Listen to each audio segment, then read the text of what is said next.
Hello, everyone. It's January 1st, and welcome to this month's A&D Medical Live Q&A. Happy New Year, everyone. On our live Q&As, we answer all of your questions right here. Anything cardiovascular based, we answer it live. I'm just going to quickly put our little notice thing on for everyone. If you've got a blood pressure question, leave a comment below, and we'll try and answer it in this week's video. So my name is Abraham. I'm an advanced medical practitioner and pharmacist and the lead of the YouTube channel here at A&D Medical, where we create science-backed content focused on cardiovascular health and well-being. Like I said, we go live every first Thursday of the month, so mark it in your calendars. We're going to dive into your questions. Just a bit of housekeeping. Before we go live, all the questions I answer here have been submitted by viewers through comments on our videos and our social media. So if you ever have a question about blood pressure, heart health, or anything like that we cover, just drop a comment and we'll try and answer it in this live question. And if we don't have time, I will answer it in next month's episode. Also, I have two tabs that I basically click across on the channel whilst I'm live. So if I don't reply to you straight away, don't worry. I will look at the comments shortly. So let's begin. All right. So let's go straight into it. So the chat's looking clear. Captions. All right, let's do this. So first comment is from Gutam Modak X5H. Is it true that deficiency of vitamin B1, vitamin D3, and magnesium may cause high blood pressure? Well, this is a great question, and the honest answer is that the science here is mixed. So I'm going to go through each nutrient and each vitamin basically separately, and then we'll take it from there. Just checking that everything's running smoothly. It is. So vitamin D, many people wonder whether vitamin D can protect the heart, especially because there's been claims that link low vitamin D to high blood pressure, heart disease, and early death. So vitamin D, we all know it. I'm sure you guys know it, but it's best known for bone health. But we've also found vitamin D receptors in blood vessels and in heart muscle and in immune cells. So this made researchers think, hey, wait a minute, could it also influence cardiovascular health? And population studies did show that people with lower vitamin D had a higher rate of high blood pressure, diabetes, metabolic syndrome, heart failure, coronary artery disease, and higher mortality. So this raised the question for researchers, is low vitamin D causing heart disease, or is it simply being associated with? I'm just going to quickly flick back to my tab, just make sure everything's running smoothly. Perfect. Hey, Zachariah, thanks for commenting. I'm just going to go back to, I just wanted to make sure everyone can hear me fine. So I'm just going to go back to the question. So with regards to vitamin D, there was a really large randomized trial done, and it's quite well known. It's called the VITAL trial on over 25,000 participants. This was in the US. It was done for more than 5 years, and they actually found that low vitamin D did not reduce heart attacks or major cardiovascular events. So low vitamin D may be more of a marker of poorer health, not a direct cause. So that's how I want you to look at this one. Now, for high blood pressure in particular, from our comment here, low vitamin D and high blood pressure trials, they show mixed and very modest improvements and not a definitive, And again, with more research, these results can change in the future. So I hope that helps with vitamin D. With regards to B1 from our comment as well, vitamin B1, also known as thiamine, if that helps with blood pressure. For B1, vitamin B1, we see a similar pattern. Some observational studies show that people with lower thiamine levels tend to have higher blood pressure, especially systolic pressure. But again, this doesn't prove cause and effect. So I want you to always think of cause and effect like that. The evidence is interesting, but it's early, and we need larger, well-designed trials before saying that, hey, thiamine, vitamin B1 deficiency directly causes high blood pressure. Right now, the safest conclusion for vitamin B1 is there's no association, but we don't have enough. There is an association, but we just don't have enough proof of causation.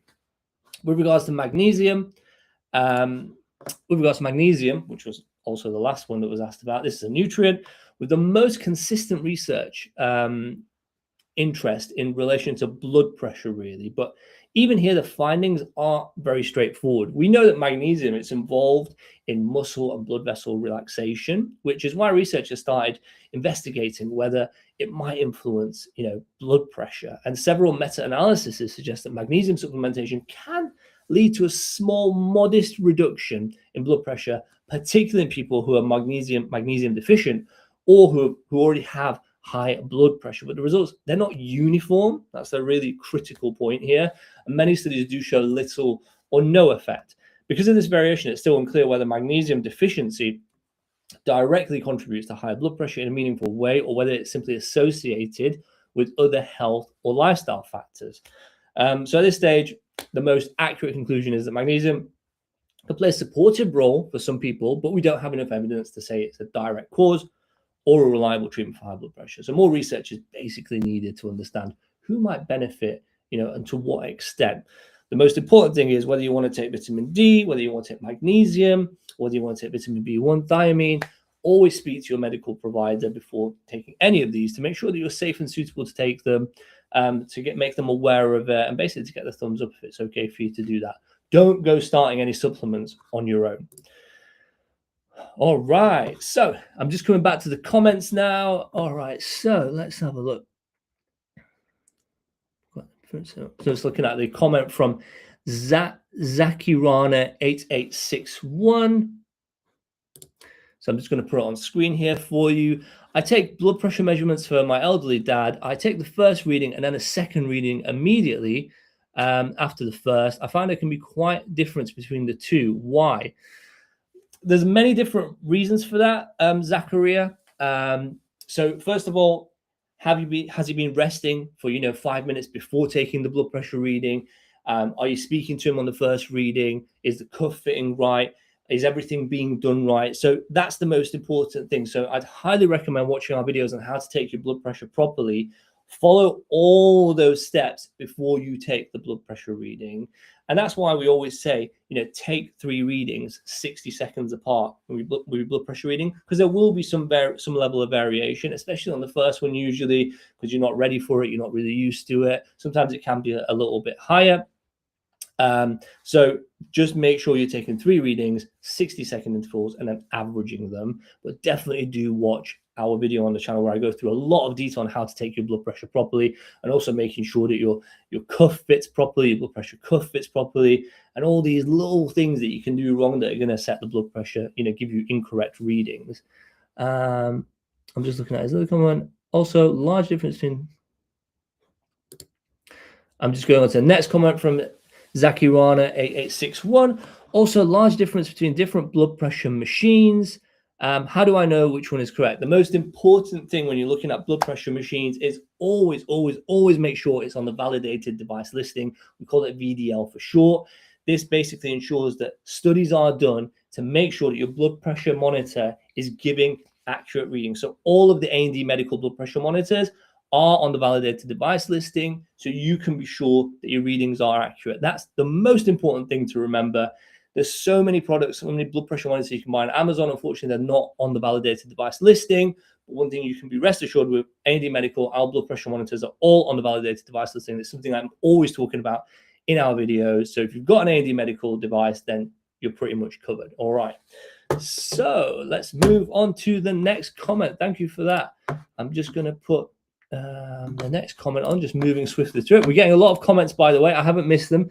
D. Henderson, Happy New Year as well. I'm going to answer your question in a minute. Memore69 subscribed months ago. This channel is the best for blood pressure. Thank you so much. That's so kind of you. Let's just show that comment as well. It really makes us happy reading these comments and getting you guys turning out to come and watch our videos on blood pressure, to help you with your blood pressure, help you with cardiovascular health, and give you all this scientific information that you can trust here at A&D Medical. And Mohammed Arham Newman, thank you for everything you do. Well, thank you so much for coming in and tuning in on New Year's Day as well and joining us for this live show. Right, I'm going to come back to your question, D. Henderson, about does lack of sleep affect blood pressure? I'm just going to go back to one of our other comments from last month, actually. So I want to reply to this one. This is from Megan Kleckner, 2949. Just have a sip of water. Megan Kleckner commented on our alcohol and how it affects blood pressure video. And the comment is, does the type of alcohol matter? Red wine has been mentioned as a better choice. What is the clinical reasons for that? This is a great question. And I love this question because red wine gets mentioned a lot. And I want to actually talk about, what the facts are here, because it's often hyped as this heart-healthy drink. But the science behind it, doesn't translate to that in real life. So red wine, in a nutshell, it contains resveratrol, all right? And in some mouse studies, basically, they found that resveratrol, that compound, did lower blood pressure, which sounds really promising, which is awesome, until you realize the amount of resveratrol. So for you to get that amount in these studies, you'd have to drink an equivalent amount of 1,000 bottles of red wine a day, okay?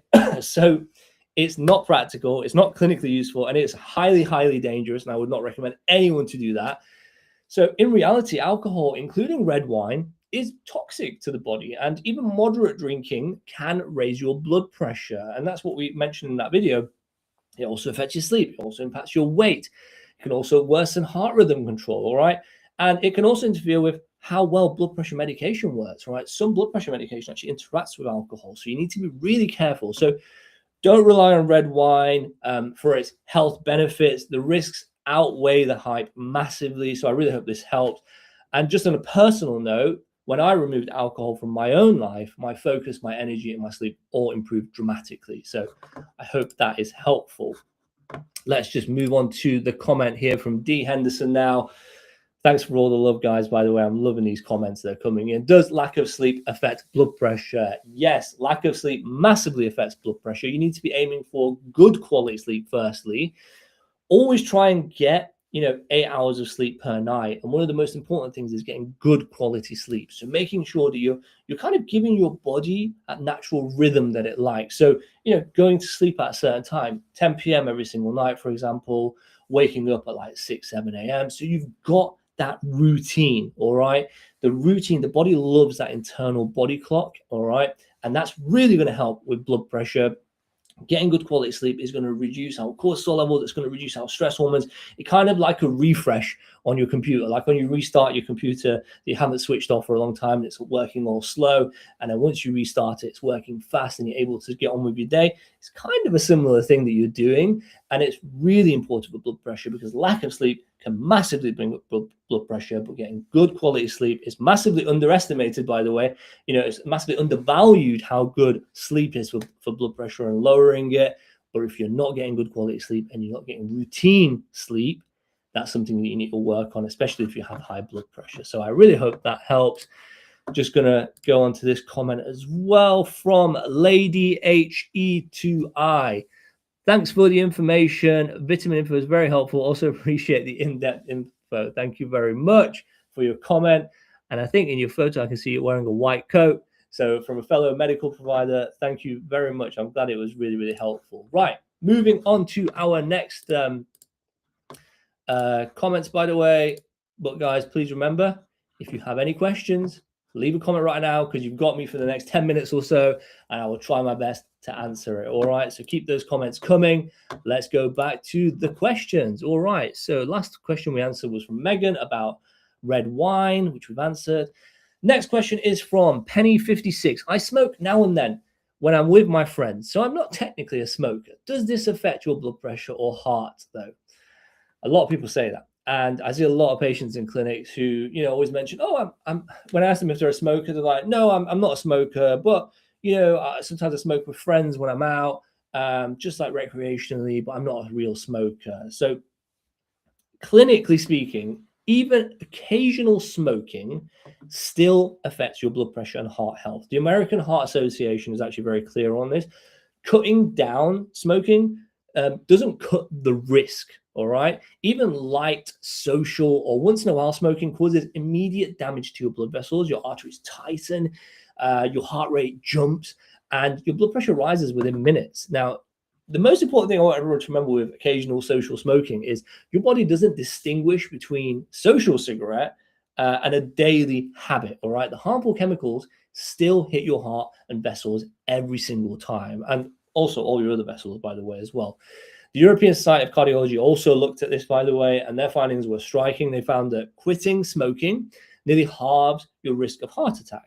But simply reducing how much you smoke does very little in protecting your heart. The risk doesn't drop in proportion to how many cigarettes you cut out. Even low levels of smoking still carry a significantly higher risk of heart attacks and strokes. And why? Well, because the toxic effect on blood vessels happen every time even at a very low dose of smoking cigarettes. Just a few cigarettes a week are enough to raise your blood pressure, increase inflammation, worsen cholesterol balance, and it can even trigger abnormal heart rhythms in some people. So if you already have high blood pressure and even occasionally smoking, social smoking, it's really important to try and stop doing that. So the honest answer is, quitting completely is the best thing you can do. We get the most health benefits. And if you want to navigate, through social situations and figuring out ways to quit smoking, we'll leave a link as well, some useful stuff in the description as well to help you with that. I'm just going to flick back onto the chat page just to make sure we've had no further comments for me to reply to. No, we're looking good. All right, let's continue. Okay, do let me know, guys, what you got up to with your new year, by the way. If you got up to anything fun yesterday, what your plans are for today. I always love reading your comments and replying to them. So whilst I'm finding the next comment to reply to, keep us updated in that. Okay, so the next comment, and this was on our video on how cold temperature affects blood pressure. All right, so we did an experiment where we tested taking our blood pressure in a cold environment versus a normal environment, and taking our blood pressure in a warm environment versus a normal environment. And this comment is from KMBO3ZX. And they asked, is this repeatable? If so, what are your average warm versus cold readings? Yes, it is repeatable. Temperature has a real effect on our blood pressure. And I speak about it a lot in our videos. When you're cold, your blood vessels tighten, all right, to conserve heat. And that tightening raises blood pressure. And a study in the Journal of Hypertension actually found that for every 1 degree Celsius drop in room temperature, for our American viewers, that's about 1.8 Fahrenheit, systolic blood pressure increases by about 0.48 millimeters of mercury, and diastolic blood pressure increases by about 0.45 millimeters of mercury, okay? And they looked at over 4,600 people in this study, and those living in colder homes consistently had higher blood pressure readings. And in practice, honestly, I've seen this firsthand. I've had patients who've had very low blood pressure readings at home, and I've done a home visit before, gone to their home. As soon as I've opened the door, it's like a sauna. I feel this wind of hot air hitting my face. And, the thermostat was around 30 degrees Celsius. That's about 86 Fahrenheit, which is very warm, to keep your home at. And their home readings were always so much lower than in clinic. So it's one thing that's really important, and it's often overlooked. So for most people, if you're watching this and now you're wondering, well, what should my room temperature be? What should I keep my home at? The ideal room temperature should be around 20 to 21 degrees Celsius. That's about 70 Fahrenheit. So try and keep your home at that consistent temperature. One thing as well that I love to mention about one of our newer products, the A&D Medical Precision Check Pro device. It's one of the things that I love about A&D Medical, and we have a team of engineers who are constantly monitoring our blood pressure monitors, adding new features, bringing in new technologies. And one of the new technological features this device has in particular, it has an inbuilt thermometer, which actually measures the ambient temperature in the room with every blood pressure reading. So that way, if you're getting any abnormalities, if you're like, hey, my blood pressure is really high today, and you can notice, oh, wait a minute, it was really cold in the house that day. So could that be causing it? This is all really good data to have, and you can also then share it with your medical provider as well. And if you haven't watched that video already, by the way, where I do the full experiment on the channel, definitely go and watch it. I'm just going to have a sip of water. All right, let me just flick back onto our comments, make sure we're up to date. We are looking good, guys. So thanks again for all the love on the comments and for tuning in on New Year's Day. So let's move on to the next comment. So this was from Mrs. Lowndes on YouTube, and it's on our pulse oximeter video. What's a normal pulse oximeter reading? So patients always ask me this. It can be a bit confusing as well, and I think it's really good to know it. So the most easiest way that I'm going to tell you, I'm going to give you 4 different types of readings now. So we're going to start with normal. A normal pulse oximeter reading is about 96% or higher for oxygen concentration. Pulse of around 40 to 100 beats per minute. So that's great. You're in the clear. Keep monitoring regularly. Now, an acceptable for home monitoring is a blood oxygen concentration of about 95% and a pulse of around 101 to 109 beats per minute. So if you've got any readings like that, it's worth keeping an eye on it. hydrate, rest, and check again later, but keep an eye on it. Now, the two next ones are more serious. So you should seek medical advice if your blood oxygen saturation is 93 to 94%, and your pulse is 110 to 130 beats per minute. If you're having readings like that, call your medical provider. These readings can mean your body isn't getting enough oxygen, so it's really important you start to seek medical attention. And the last one is, red flag, urgent, act now. Oxygen concentration of 92% or lower, or a pulse of 131 beats per minute or higher, you need to get urgent medical advice. So it only takes one of these sort of numbers, not both, to signal something serious, especially if you're feeling breathless, dizzy, or unwell. But if you're ever getting readings like this, you need to seek medical attention urgently. All right, so I hope that was helpful. And one last thing to mention as well, we've got a Reddit page now on the A&D channel, so please go and check that out as well. We've got links in the description and in our homepage as well, where we're going to do Ask Me Anything's AMAs as well, and we're going to be linking our live shows onto that as well. We've also changed our shorts on the YouTube channel, A&D Medical channel, so we now have daily content. So subscribers who are watching our channel have probably noticed this. We're doing daily shorts now, and we're continuing with a long video every 2 weeks as well, and giving you guys so much information about blood pressure, cardiovascular health, and just keeping you guys knowledgeable with all the updated science and things to be aware of when it comes to blood pressure. So thank you so much for watching this month's A&D Medical Live YouTube Q&A. If you're watching this show once it's gone live, please don't worry. We have a new episode every first Thursday of the month that you can click for notifications. Make sure to subscribe so you're aware. But if you want me to answer anything in next month's episode, leave a comment on this video or on any of our videos, because we monitor all of our comments and reply to every single comment. So if you've got a question, please leave it and I will answer it in next month's episode. Please subscribe to our channel to stay up to date with all our new content. I'm just going to put you guys up a QR code as well. Not that one. We are going to put this one up.